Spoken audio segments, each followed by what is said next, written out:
Melissa from Abundant Dreams.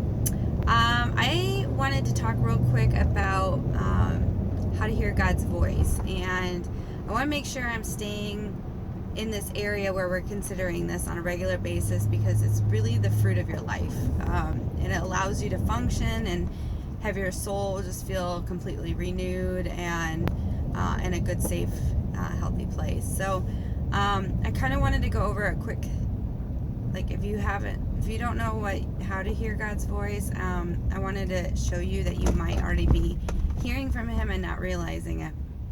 Sometimes people talk about the still soft voice that whispers to them, like a subconscious type thing, but it can be different than that.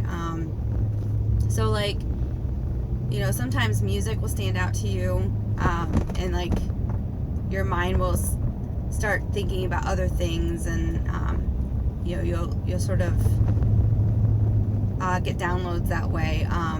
But if you have a thing called the mind's eye, and in the mind's eye, you can see things. Even though you see the world around you, you can see other things in that.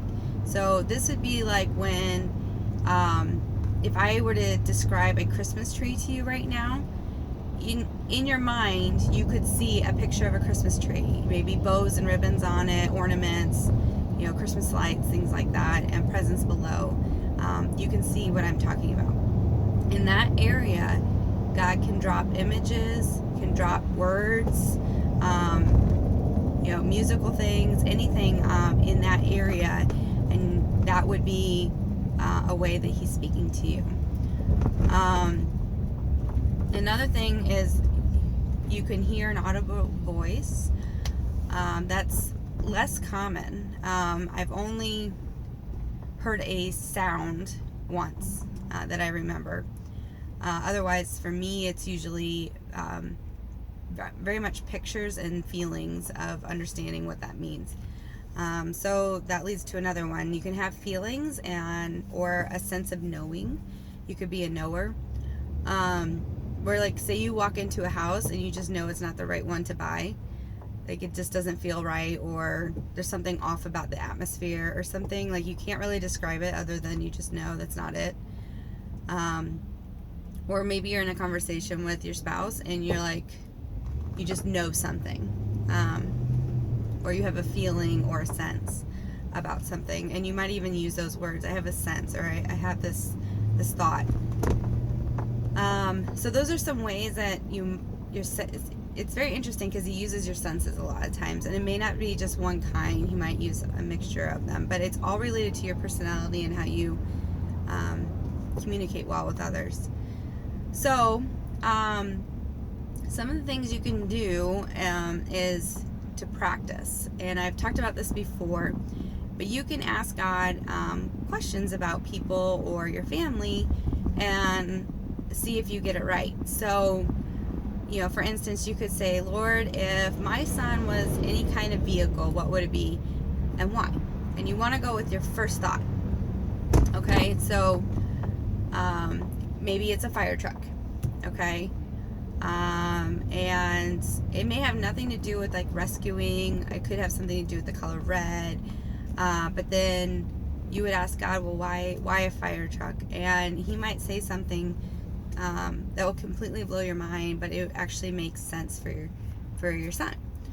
I have gotten people say minivan for me years before I ever wanted a minivan. I kept saying I never wanted one, and they didn't know this about me, and they kept saying, you'd be like a soccer mom, and I was like, you're hilarious. I don't want a minivan, but guess what, I have one now. So that's kind of a fun game. So you can do that with colors, fruits, vegetables, animals are fun, vehicles, a city, anything you can come up with. You can kind of play these games together.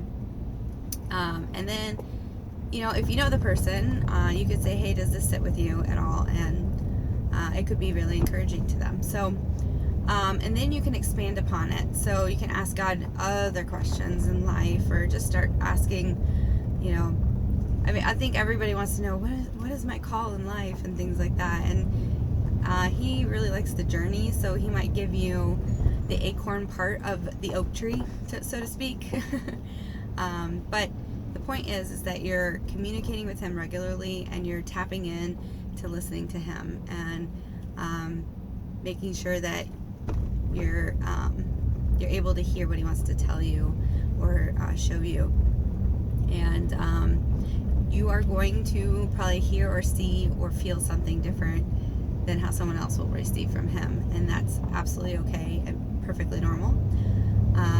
So those are some things I wanted to share with you, and I wanted you to practice and get a sense of it. And if you have questions, I would love for you to message me, and I can go through this a little bit better with you. Once I kind of know who you are, what you need, it's a lot easier than being very generic as I am today.